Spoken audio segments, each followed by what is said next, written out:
Halo semuanya, pada kesempatan kali ini saya ingin menjelaskan tentang model data gelombang National Buoy Data Center atau NDBC. Nah, sebelum dimulai, pertama-tama saya ingin memperkenalkan diri terlebih dahulu.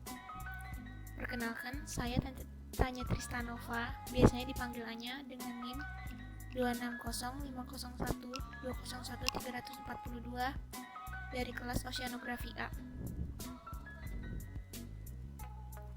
Sebelum menjelaskan, akan ada beberapa poin yang akan saya bahas pada video ini. Yang pertama adalah dasar teori, yang kedua adalah pengaplikasiannya di bidang oceanografi, dan yang terakhir adalah skrip yang akan digunakan pada praktikum kali ini. Yang pertama, dasar teori. Apa itu NDBC? National Data Buoy Center atau NDBC adalah bagian dari National Oceanic and Atmospheric Administration (NOAA) dan National Weather Service atau NWS.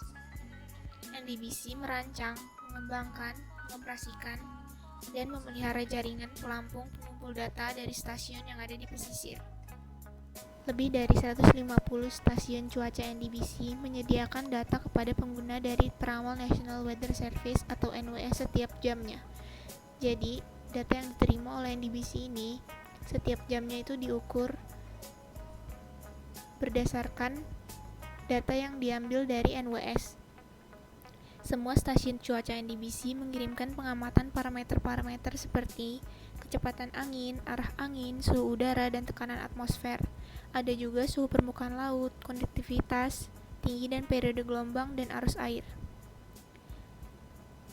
Cara data diambil dari NDBC adalah data dikomunikasikan dari stasiun pelampung dan Coastal Marine Automated Network atau CMAN melalui NOAA Geostationary Operational Environmental Satellites atau GOES ke fasilitas darat yang ada di Pulau Wallops, Virginia, lalu ke gerbang telekomunikasi NWS atau NWS Telecommunication Gateway (NWSTG) di Silver Spring, Maryland.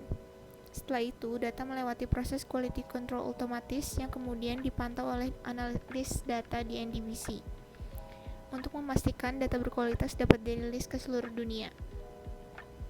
Pada praktikum kali ini, NDBC digunakan untuk mengetahui parameter tekanan air, kecepatan angin, hembusan angin, arah angin, serta temperatur air yang ada pada lokasi perairan yang telah ditentukan.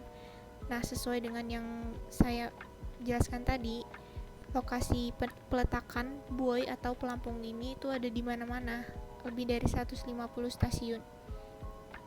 Yang kedua ada pengaplikasian di bidang oceanografi. Nah, sesuai dengan penjelasan saya tadi, bahwa NDBC dapat digunakan untuk merancang, mengembangkan, mengoperasikan, dan memelihara jaringan pelampung pengumpul data dan stasiun yang ada di pesisir. Oleh karena itu, semua stasiun cuaca NDBC mengirimkan pengamatan parameter-parameter seperti kecepatan angin, arah angin, suhu udara, dan tekanan atmosfer.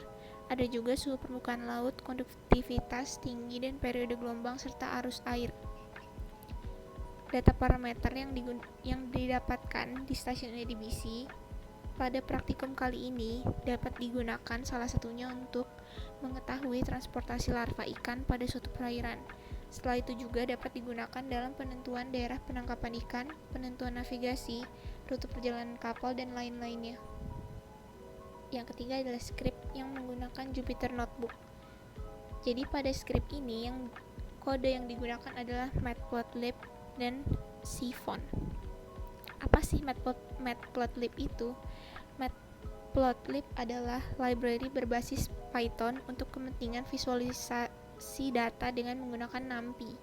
NumPy merupakan salah satu library Python yang berfungsi untuk proses komputasi numerik. Dengan Matplotlib kita dapat membuat plot, histogram, diagram batang, dan jenis diagram lainnya hanya dengan beberapa basis kode. Kode yang digunakan yang kedua adalah Seafont. Seafont adalah kumpulan utilitas Python untuk mengunduh data dari layanan data jarak jauh. Pada kesempatan ini, data jarak jauh yang digunakan adalah NDBC. Itu sebabnya pada skrip ada kode yang bertuliskan from seafont.simplewebservice.ndbc import ndbc. Pada slide selanjutnya, saya akan memperlihatkan hasil dari plot yang sudah dituliskan pada skrip di layar ini. Ini dia hasil running script berdasarkan kode yang sudah dibuat tadi.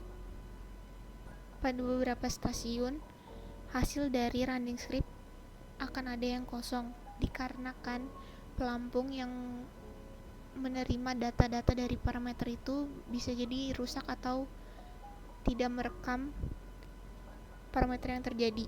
Ada beberapa poin yang didapatkan. Yang pertama adalah NDBC merancang, mengembangkan, mengoperasikan, dan memelihara jaringan pelampung mengumpulkan data dari stasiun pesisir. Yang kedua, NDBC mengirimkan pengamatan parameter-parameter seperti kecepatan angin, arah angin, suhu udara, dan tekanan atmosfer, serta suhu permukaan laut, konduktivitas, tinggi dan periode gelombang, dan arus air. Yang ketiga, parameter-parameter yang didapatkan berguna dalam bidang oceanografi. Yang keempat, pengambilan data real-time dari stasiun jarak jauh dapat dilakukan menggunakan kode sifon. Yang kelima adalah dapat terjadi anomali dari plot yang dibuat menggunakan data dari NDBC atau data jarak jauh lainnya. Sekian penjelasan dari saya. Jika ada kekurangan ataupun salah kata, mohon dimaafkan. Terima kasih.